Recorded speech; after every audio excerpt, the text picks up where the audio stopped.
Hello, everyone. Good afternoon. I am Carla Sanders, the Cosmic Crone, and I'm here with you for a bonus Divine Feminine astrology reading for the Aries New Moon on Friday. I forgot somebody, and she let me know this morning that she wasn't going to settle for that. Yesterday, I gave the new moon reading focusing on all the planets between Pluto and Lilith star, also known as Algol, also known as the demonized goddess. There is so much creative and grounded and blending of feminine and masculine energy in this segment of the chart between the end of Capricorn and the end of Taurus. And I talked all about it in the reading yesterday. And if you want to see that, you can scroll down on the page and listen to me talk about that, sharing those messages. And Black Moon Lilith, who is like, she takes turns between Vesta and Black Moon Lilith. They're both my favorite planets. And Black Moon Lilith is right there. She's at the end of Gemini. And she's not really connected to anything in the new moon chart. She's almost connected to Venus. Right after the new moon, Venus is going to send a message to her, but that's not happening yet. And she's on the leading edge. All of these other planets are hanging around, and they're hanging around in that segment of the chart. And Black Moon Lilith is already in Gemini, and she's practically the only one. There's a couple of other planets hanging around here and there. And so I didn't talk about her yesterday. And this morning she said, "You better talk about me." And this is what she did. My Facebook feed, first thing this morning that I look at, a wise woman that I follow, Jennifer Longmore, posted, "Creating in the void is one of your most potent portals for quantum leaps." And that creating in the void was the voice of Lilith. And I said, oh boy, thank you. I completely feel this, and my apologies for not noticing.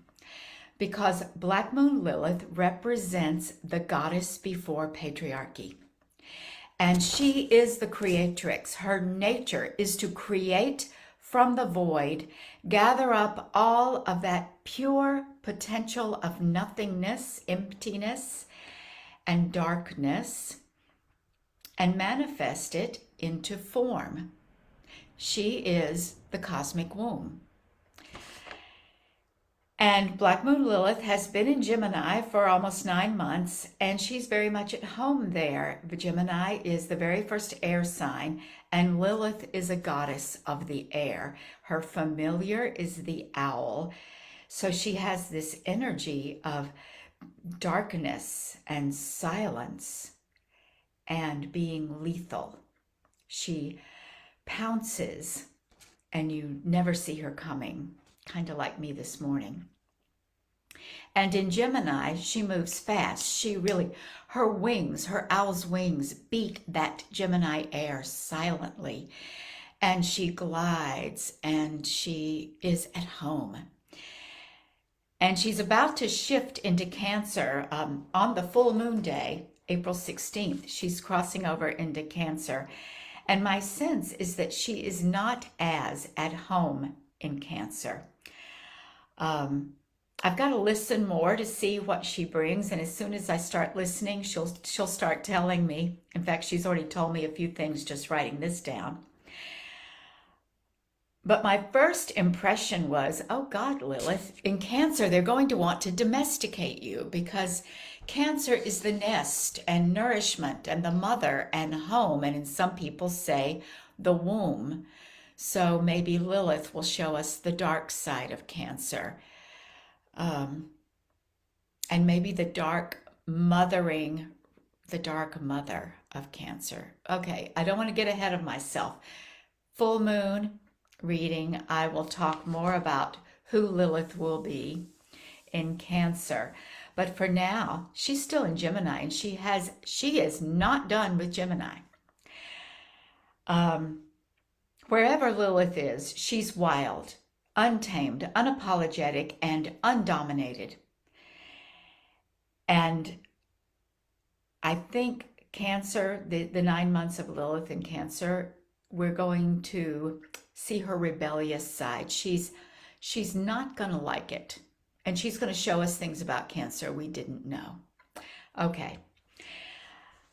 Right now, at the end of Gemini, she's in full force. She has been gliding through Gemini, gathering that Gemini energy, and just kind of sitting out there the whole time that Venus was going retrograde in Capricorn and Mercury was going retrograde, and everybody's moving into Aquarius, and now a lot of them are about to move into Pisces.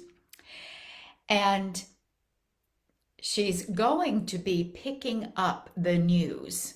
Like, she's been busy doing her thing in Gemini, and all this action's been in Capricorn and a little bit in Aquarius, and she's going to be getting the update first from Venus and then from Mars. As they complete their respective journeys in Aquarius and get ready to cross into Pisces, they're going to be making this trine, this flow.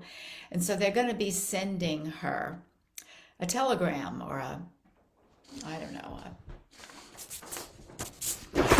etheric message, but they're going to be talking to her. So she is no stranger to what's been going on. And so she's got this speedy, dark, silent Gemini energy that is very intellectual. She's working with our minds, and she's working with our etheric field, and she's working with our vibration. And at the new moon, she is quincunx Pluto. Pluto's at 28 Capricorn. Black Moon Lilith is at 28 and change of, actually they are within a minute of an exact trine. Quincunx. And what they're doing is they can't see each other. They're detached. And you might say that, well, they know each other's there, but they're not mirroring each other or projecting like an opposition. They're not flowing or singing in close harmony like a trine or a sextile. And they're certainly not merging their energies and joining forces like a conjunction. They're just, I have nothing, I can ignore her. She's there, but she's not talking to me. I can't hear her. Let's pretend she's not there. Maybe that's what it is. In any case, she's got all this Gemini and now the Aquarius energy, and she has been square the visionary energy in Pisces, and she's been opposite the galactic center in Sagittarius. So she has been mirroring the great feminine, her even more vibrational and distant counterpart. And she's gathered all this in. All this is past.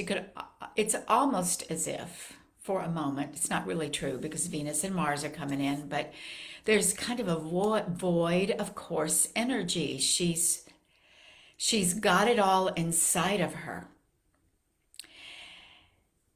And she's running the energy of the new moon in Aries. And when you have that void, dark energy, it's a time for sitting still, listening, generating powerful intentions, shifting your vibration.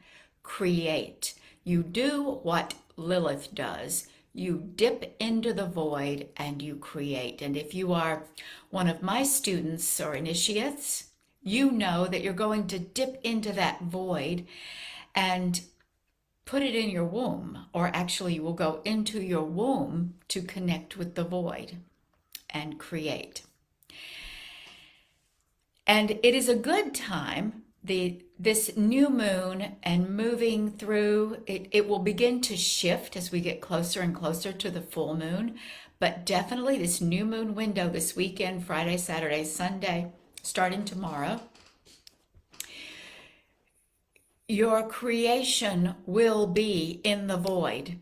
You will be working on getting vibrationally aligned, getting your intentions purified and clarified.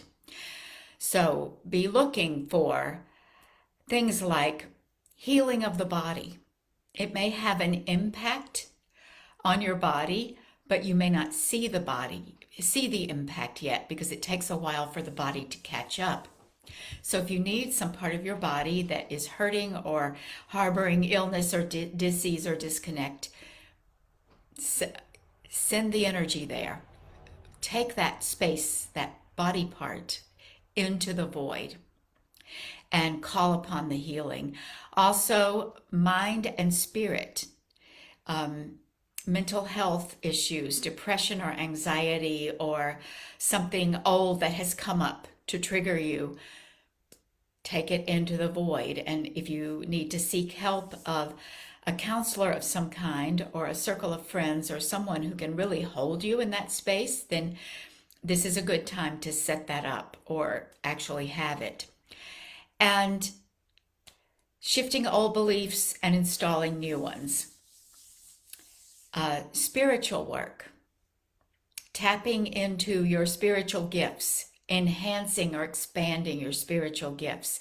And once again, you can work with a teacher on that, or a mentor, if you're busy working on that.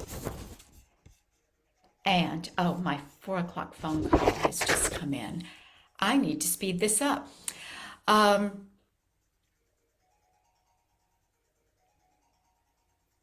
ritual.